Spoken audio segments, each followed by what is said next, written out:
Hello everybody, Mannix here. Just wanted to quickly show you a knife I reviewed a while ago, but after so much time, the more I had this, although I always liked this knife ever since I got it, it was just a knife I found at Scheels on display. Most of the time I get my knives online, like most of us do. But this is one of those rare cases where it just jumped out at me, and it was total impulse purchase and knew absolutely nothing about it, but the price seemed okay, the material seemed okay, and I was intrigued by whatever the hell this locking mechanism was when I saw this in the package. And although I liked it when I first got it, the more time passed, the more I realized I actually love this thing. It's actually a really, really good knife that just, unfortunately, for whatever reason, did not get a whole lot of press on social media. I'm actually blown away by how good this knife is overall for what you're paying. I already have a review on this, which you can check out, link in the description. I also have a video in depth talking about how this locking mechanism works right here. They call it their dynamic locking mechanism. In short, it looks like an axis lock, but it could not be any more different from it. It's actually more like a lockback that's hollowed out. That's where it locks right there, that piece. Very, very interesting mechanism, but they have it exposed on the sides of the handle scales, which just makes it way easier to close. You only need one hand. The blade is on a ball bearing track, so it's super smooth, flicks out every single time. It's completely manual, just a simple flipper right there. Stonewashed finish on the D2 blade. I like that shape. It's a Wharncliffe, I would call it. Some would call this a reverse-tanto. Okay, I call it a Wharncliffe. Looks really, really cool, harsh corners and turns. Big old finger choil right there we can choke up on. Ergonomics are actually fantastic. It looks very simple, but because it's a nice chunky brick, very hand-filling, it's actually very comfortable. The lines to it are really nice. Very versatile yet comfortable ergonomic design. Looks very good. It's certainly not a bad looking knife, I think. Pretty cool. No, it's not like gorgeous or beautiful or anything, I wouldn't say, but I like it. Looks good. Great pocket clip. It's flush mounted within the G10 handle scale right there. Perfect design. It's loop over. It's a little bit low, but most likely that's just to accommodate the housing of this separate tool you also get with this knife. Glass breaker, skull buster, whatever you want to call that thing. That's what we have right at the butt end of it, but you can easily grip this out. There's little convenient notches right here. You can just use your fingernails to extract it. Very easy to do.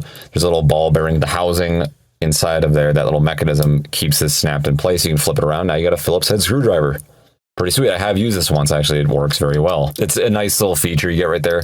Don't like how it rattles. It makes it seem and feel cheap to me, but I know it's not. Worst case, if you absolutely don't like it, hey, you can just ditch it, not use it, and there you go, which is what I did for a long time. Hell yeah, you don't have the tool anymore, but now you just have a very good EDC slash, yeah, I'll even say defensive blade. Medium traction G10 on here. Again, it's comfortable, it's chunky, it's very hand-filling. Medium weight, it's not super heavy, it's not super light. The stainless steel liners in there are not skeletonized pretty much whatsoever, but I don't really give a crap about weight when it comes to knives anyway. Great lockup on here, no up and down. Pretty much no side to side. Of course, you can adjust that out, tighten that, and because it's on a ball bearing track, that should be very easy to do.